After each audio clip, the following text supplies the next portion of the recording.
তবুও সে কে যে এখানকার বাসিন্দাই না। জামুই বলে কোনো বিহারে জায়গা আছে, সেখানকার এরা হলো ক্রিমিনাল। এই মুঙ্গের, জামুই এসব জায়গায় সব শার্প শুটার ক্রিমিনাল, তারা কলকাতায় ঢুকছে বা বাংলায় ঢুকে এইসব কাণ্ড করছে।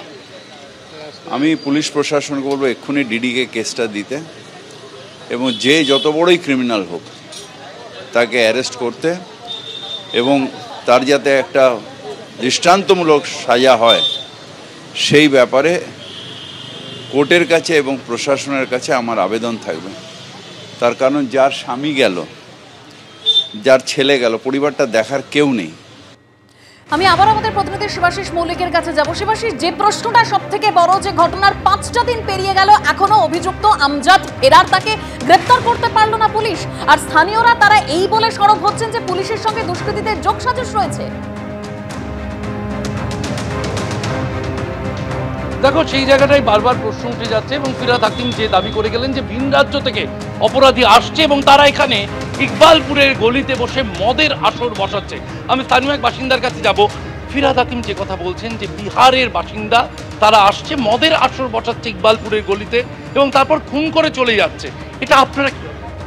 দাদা, সব থেকে একটা জিনিস বুঝে নিতে হবে, যা বললো জামুই থেকে বা বিহার থেকে এখানে তো কেউ আসবে না। ফার্স্ট অফ অল নিশ্চয়ই এটা কোনো ওদের লিঙ্ক আছে। লিঙ্ক না থাকলে বিহার থেকে এসে কি করে খুন করে চলে যাবে, এই জিনিসটা সবসময় মনে রাখতে হবে, ঠিক আছে? তো আমাদের পাড়ার, আমাদের ছেলে, আমাদের এখানকারও কিছু কারাপ্টেড লোক আছে যারা ওদেরকে মানে ধরুন শরণ দিচ্ছে, তাই জন্যে তো বিহার থেকে আসছে। তো ফার্স্ট অফ অল যে ওকে নিয়ে আসছে ওকে ধরতে হবে। ওকে না ধরলে কি করে আপনি ধরবেন ও বিহার থেকে এসছে না মানে কলকাতা বা গুজরাট বা অন্য জায়গা থেকে আসছে?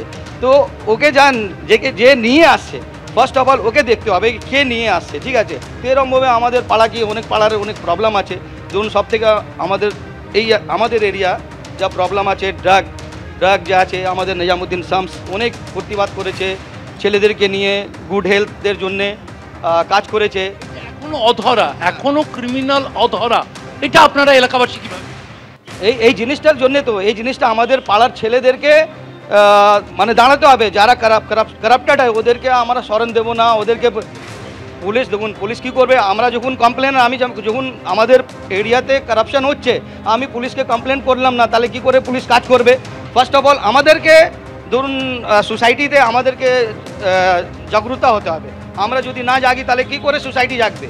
সেই জিনিসটা আমাদেরকে জাগতে হবে। আমাদেরকে এলাকায় এই যে কেউ এসে খুন করে চলে যাচ্ছে, আপনার বাড়ি তো এখানেই, ভয় করছে না? ভয় করি না, সব তো মিলেমিশে সব থাকে। নিশ্চয়ই ভয় আছে, ভয় তো নিশ্চয়ই আছে। কেন এরমভাবে যদি আমি প্রতিবাদ করি, আমরা যদি রিটেন কমপ্লেন দিই, তাহলে পুলিশটাও একটা প্রবলেম আছে, ওদের সব শার্টঘাট আছে, তো ওদেরকে ফাট করে দিয়ে দেবে, দাদা তোমার নামে এই জন কমপ্লেন করেছে। তাহলে দেখা যাবে রাত্রিবেলা এসে ওরা আমাদের বাড়িতে লাথি মারবে বা আমাদেরকে ডর দেখানো হবে বা এরমভাবে এইসব জিনিস। সাথে শার্টগার্ড আছে, প্রতিবাদীর নাম দিয়ে দেওয়া হতে পারে ক্রিমিনালকে, এমনটা অভিযোগ করছেন।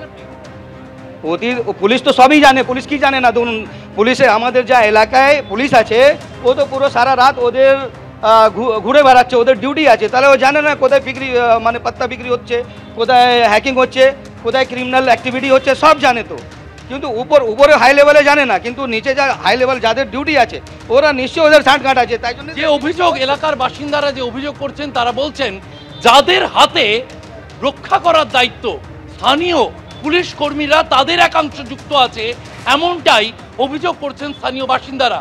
তারা বলছেন এটা একটা ঘটনা মাত্র, এছাড়াও এখানে অনেক কিছু চলছে এবং তাই সেই যে চক্র, সেই চক্রর সামনে আসা দরকার। প্রতিবাদ করলে খুন হতে পারে, এমনটাও আশঙ্কা করছেন স্থানীয় বাসিন্দারা।